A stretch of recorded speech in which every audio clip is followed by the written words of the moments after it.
आपको क्या करना है, जो आप वो कीवर्ड बनाओगे उन कीवर्ड से आपको खुद से सेंटेंस बनाना है। खुद से आप सेंटेंस बनाओगे और उस सेंटेंस को लिखने की कोशिश करें। मैं अपने क्वेश्चन में मैं आपको एक बात और बता दूं जो कि बहुत सारे बच्चे नहीं जानते।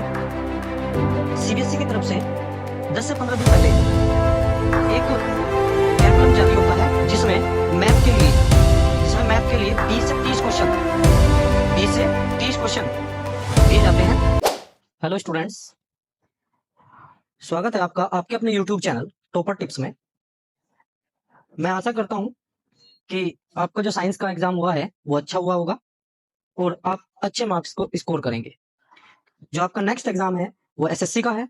तो आज एसएससी की लास्ट मिनट स्ट्रेटजी आपकी कैसी हो उसके बारे में हम डिस्कस करेंगे।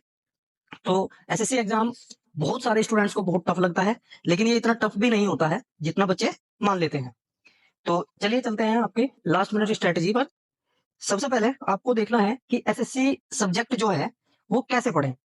तो आप ये देखें कि एसएससी के आपके 4 सब्जेक्ट होते हैं। 4 सब्जेक्ट कौन कौन से होते हैं आपके? हिस्ट्री, ज्योग्राफी, इकोनॉमिक्स और पॉलिटिकल साइंस। ये 4 सब्जेक्ट हैं और इन सब्जेक्ट में आपको ऐसा लगता है कि बहुत बड़ा सिलेबस हो जाता है, तो उस सिलेबस को आप छोटे छोटे टुकड़ों में बांट ले। सबसे पहला काम आपका छोटे छोटे टुकड़े आप बना ले, यानी छोटे छोटे पार्ट आपको तैयार करने हैं। ऐसा नहीं है कि आप पूरा सिलेबस एक बार में लेके बैठे। पहले आप इतनी स्ट्रेटजी बनाए कि आपका एक चैप्टर तैयार हो, तब आप दूसरे चैप्टर पर जाए। तो इसके लिए सबसे पहले आपको क्या करना है, आपको एक अपना कोई भी जो इजी सब्जेक्ट लगता है। अब इजी सब्जेक्ट आपका किसी स्टूडेंट को हिस्ट्री लग सकता है, किसी का इजी सब्जेक्ट ज्योग्राफी हो सकता है, किसी का इजी सब्जेक्ट इकोनॉमिक्स हो सकता है और किसी का पॉलिटिकल साइंस हो सकता है। तो जिस स्टूडेंट को जो भी सब्जेक्ट इजी लगता हो, सबसे पहले आप उस सब्जेक्ट को तैयार करें और जब वो तैयार हो जाए उसके बाद दूसरा टॉपिक आप उठाएं और दूसरा टॉपिक भी इसी तरीके से जो इन बाकी बचे हुए सब्जेक्ट में इजी लगेगा वो सब्जेक्ट आप तैयार करें। ठीक है। उसके बाद आपको इसमें भी जब आप तैयारी करें, जब आप प्रैक्टिस में आए, तो इसमें आपको क्या क्या ध्यान रखना है। एक तो आपको वही, जैसे कि मैंने साइंस में आपको बताया था, कीवर्ड कीवर्ड का ध्यान रखना है। जो कीवर्ड होते हैं ना वो इंपॉर्टेंट रोल प्ले करते हैं आपकी स्टडी में, इंपॉर्टेंट रोल प्ले करते हैं। ठीक है। क्या इंपॉर्टेंट रोल प्ले करते हैं कि जब आप कीवर्ड से याद करोगे ना, जब कीवर्ड से आप तैयारी करोगे तो याद करने में इजी रहेगा। दूसरा पॉइंट, ये तो एक तो कीवर्ड होगी, कीवर्ड तैयारी करें कीवर्ड से। दूसरा पॉइंट ये होता है कि आप क्या करें, कीवर्ड के बाद दूसरा पॉइंट आपको क्या करना है, जो आप वो कीवर्ड बनाओगे उन कीवर्ड से आपको खुद से सेंटेंस बनाना है। खुद से आप सेंटेंस बनाओगे और उस सेंटेंस को लिखने की कोशिश करें। ठीक है। यानी आपको वही छोटे छोटे पॉइंट बनाने हैं, छोटे छोटे पॉइंट्स बनाने हैं, तब उसे सेंटेंस में कन्वर्ट करना है। और तीसरा पॉइंट है आपको आपका कि आप जिस भी सब्जेक्ट को आप पढ़ रहे हैं, जिस भी सब्जेक्ट को आप पढ़ रहे हैं, हिस्ट्री हो, ज्योग्राफी हो, पॉलिटिकल साइंस हो या इकोनॉमिक्स हो, उसे आप रियल लाइफ से रियल लाइफ से कनेक्ट करने की कोशिश करें। रियल लाइफ से आप जब कनेक्ट करोगे तो आपके लिए जो पढ़ना होगा इजी हो जाएगा, आप उसे इजीली पढ़ सकते हो। ठीक है। आपको अपना माइंड यूज करना है। देखिए मैं आपको एक बात बता दूं कि जो आपसे क्वेश्चन पेपर में, जो क्वेश्चन पेपर में आपसे क्वेश्चन किया जाता है, क्वेश्चन जो किया जाता है क्वेश्चन पेपर में, वो आपसे ये नहीं पूछता कि आपने बुक से क्या पढ़ा है। कोई भी क्वेश्चन आपसे ये नहीं पूछ रहा है कि आपने बुक से क्या पढ़ा है। वो क्वेश्चन आपसे इसलिए पूछा जा रहा है कि आपने उस बुक से पढ़कर आपने क्या सीखा है। मेन चीज है कि आपने क्या सीखा है। यानी कहने का मतलब यह है कि आपका खुद का जो दिमाग है वो कितना काम कर रहा है, यानी आप अपनी लैंग्वेज में कितना अच्छे से अच्छा लिख सकते हैं। तो आपकी खुद की लैंग्वेज बहुत बेहतर होनी चाहिए। आपको जब भी अच्छे मार्क्स स्कोर करने में फायदा हुआ, आपको बहुत अच्छे मार्क्स मिल जाएंगे अगर आप अपनी लैंग्वेज में अच्छे से अच्छा पोर्शन लिखेंगे। ठीक है। तो आपको वही मैं फिर से कह रहा हूं कि हिस्ट्री, ज्योग्राफी, इकोनॉमिक्स और आपका पॉलिटिकल साइंस, ये जो 4 सब्जेक्ट है, इन चारों सब्जेक्ट को एकदम से नहीं पढ़ना है। सबसे पहले आपको क्या करना है, जो इजी आपको टॉपिक लगता है, जो आपको इजी टॉपिक लगता है, पहले उसे तैयार करें। ठीक है। जो इजी टॉपिक लगता है, या इनमें से आपको किसी को ज्योग्राफी भी इजी लग सकती है। ठीक।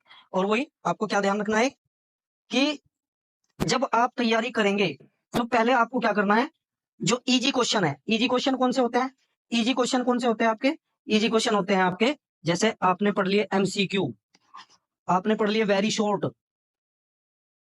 आपने पढ़ लिया शॉर्ट, और उसके बाद लॉन्ग क्वेश्चन। ठीक है, तो सबसे पहले आपको इजी पोर्शन तैयार करना है। सबसे पहले सारे इजी क्वेश्चन तैयार करने के बाद फिर वेरी शॉर्ट तैयार करें, फिर शॉर्ट करें, फिर लॉन्ग क्वेश्चन का तैयार करें। जब आपके शॉर्ट क्वेश्चन तक तैयार हो जाएगा ना ये 3 पोर्शन, कौन कौन से, जब आपके एमसीक्यू, आपके वेरी शॉर्ट और आपके शॉर्ट, ये जब 3 पोर्शन आपके तैयार हो जाएंगे तो आप पाएंगे कि लॉन्ग क्वेश्चन जो है, जो लॉन्ग क्वेश्चन है, वे लॉन्ग क्वेश्चन आपके बहुत सारे अपने आप से ही सोल्व हो जाएंगे, आप अपने आप से ही आपके तैयार हो जाएंगे। तो आपको ऑटोमेटिक इजी लगेगा कि हाँ अब तुम्हारी तैयारी हो चुकी है। अब बात आई कि जो बचे हुए लॉन्ग क्वेश्चन होंगे, जो मैप वाले क्वेश्चन होते हैं ना आपके, ये मैप वाले क्वेश्चन आपके मार्क्स इंक्रीज करते हैं। ठीक है, क्योंकि इन क्वेश्चन में आपके मार्क्स डिडक्ट नहीं होते। अगर आपने सही आंसर दिया है तो आपको पूरे नंबर मिलेंगे, इसमें नंबर डिडक्ट नहीं होंगे। तो मैप जो होगा वो आपका 2 जगह मिलेगा, एक तो हिस्ट्री के क्वेश्चन मिलेंगे आपको उसमें, मैप वाले क्वेश्चन, और एक ज्योग्राफी के।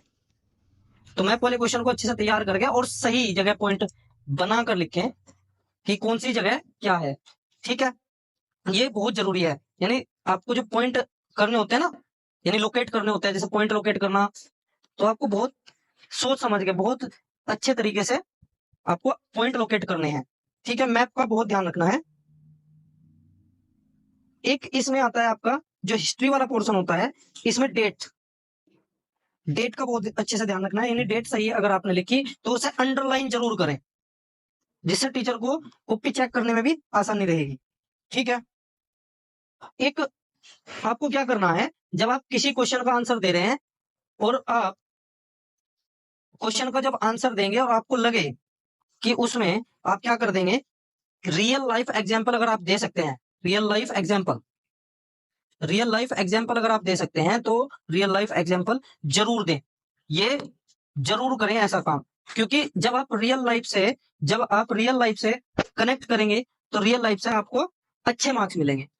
क्योंकि मैंने अभी अभी आपको बताया था, क्या बताया था मैंने आपको, कि भाई आपसे जो क्वेश्चन पूछा जाता है ना, वो ये नहीं पूछा जाता कि आपने क्या पढ़ा है, आपसे ये पूछा जाता है कि आपने क्या सीखा है। ठीक है, तो आपने जो सीखा है उसे अपनी लैंग्वेज में बताएं। ठीक है, और लास्ट में आपको बता दूं कि स्पष्टता का स्पेशली ध्यान रखें। स्पष्टता मतलब क्लैरिटी, क्लैरिटी का आपको ध्यान रखना है, क्योंकि जितनी अच्छी क्लैरिटी होगी इतना ही अच्छे आपको मार्क्स मिलेंगे। ठीक है, तो उम्मीद करूंगा कि आप ये वीडियो देखकर अच्छे से अपनी प्रैक्टिस करेंगे और अच्छे से आप एग्जाम को सोल्व करेंगे। मैप वाले क्वेश्चन में मैं आपको एक बात और बता दूं जो कि बहुत सारे बच्चे नहीं जानते। सीबीएसई की तरफ से 10 से 15 दिन पहले एक कैरिकुलम जारी होता है जिसमें मैप के लिए 20 से 30 क्वेश्चन, 20 से 30 क्वेश्चन दिए जाते हैं। और एग्जाम में ये 20 से 30 क्वेश्चन में से ही आपको सारे क्वेश्चन मिल जाएंगे, यानी सारे क्वेश्चन यहीं से लगेंगे जो सीबीएसई की तरफ से आपको मिलते हैं। ये आपको कहीं और ये आपको कहीं और से नहीं मिलेंगे। अगर कहीं और से मिल जाते तो ठीक है, फिर भी हम क्या करेंगे, अपने वीडियो के डिस्क्रिप्शन में ये 20 से 30 क्वेश्चन आपको दे देंगे और आप अच्छे से उन क्वेश्चन को पढ़ें और इन्हीं से क्वेश्चन आपको सारे मिल जाएंगे एग्जाम में।